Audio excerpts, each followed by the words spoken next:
Olá pessoal, tudo bem? Aqui quem fala é o professor mestre Dr. Paulo Camelo, biomédico analista de patologia clínica. Gente, hoje eu venho trazendo um conteúdo bastante interessante. Vamos falar sobre as anemias e as leucemias. Quer aprender mais? Então vem com a gente! Falando sobre as anemias, primeira pergunta que eu faço: só existe um tipo de anemia, professor? Não, na realidade existem vários tipos de anemia.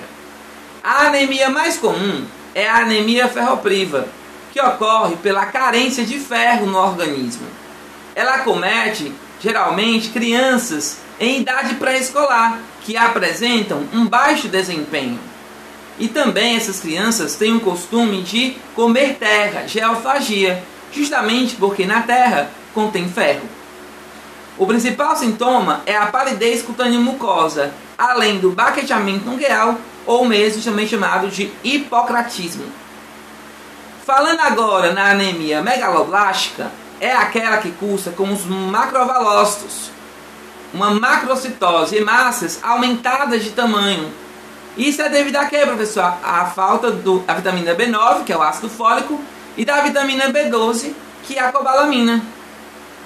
E quais são os sintomas, professor? Você vai ter, o paciente apresenta pele cor de limão, que junta a palidez cutânea mucosa e a icterícia. Falando agora da talassemia, que é a anemia do Mediterrâneo, ela pode acometer tanto a cadeia de globina alfa, como a cadeia de globina beta da hemoglobina. E então, ela vai ocasionar no paciente um maxilar protuso e uma radiografia com crânio com bordas em escova.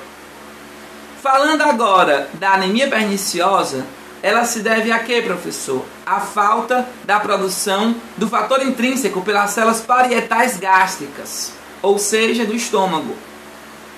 Falando agora de anemia de doença crônica, é uma anemia bastante curiosa, porque ela cursa com aumento do ferro e da ferritina e aumento da capacidade total de ligação do ferro. E o que mais? Temos também que falar da anemia falciforme ou ciclemia, que são as hemácias em formato de foice e que não conseguem conduzir bem, o oxigênio devido à substituição da valina pelo ácido glutâmico lá no DNA. E o que mais, professor? Ela acomete geralmente negros, Falando agora, por exemplo, da anemia aplástica, é uma anemia que acontece pela hipofunção da medula óssea vermelha, que vai sendo substituído paulatinamente por tecido fibrótico, gerando o que nós conhecemos por dacriócitos, que são as hemácias em formato de lágrima. Quando tentam se esgueirar pelas trabéculas ósseas, ossos longos, como o fêmur, ela acaba assumindo esse formato nesse sentido, beleza? E é isso, gente. Temos aí esses tipos de anemia para discutirmos. Aí vem a perguntinha: professor, mas é verdade que a anemia gera leucemia? Não. Anemia e leucemia são comorbidades. Outra perguntinha: professor, no caso, os leucócitos ou os glóbulos brancos, eles servem para a defesa imunológica do organismo, não é assim? Sim. Mas as leucemias, eles se apresentam de forma anômala, ou seja, de forma imatura. Eles não exercem bem a sua função. Aproveitando que eu falei das leucemias, vamos agora elencar os 4 tipos. A leucemia linfóide aguda acomete mais crianças. A leucemia mieloide aguda e mieloide crônica acomete mais adultos. E a leucemia linfóide crônica mais idosos.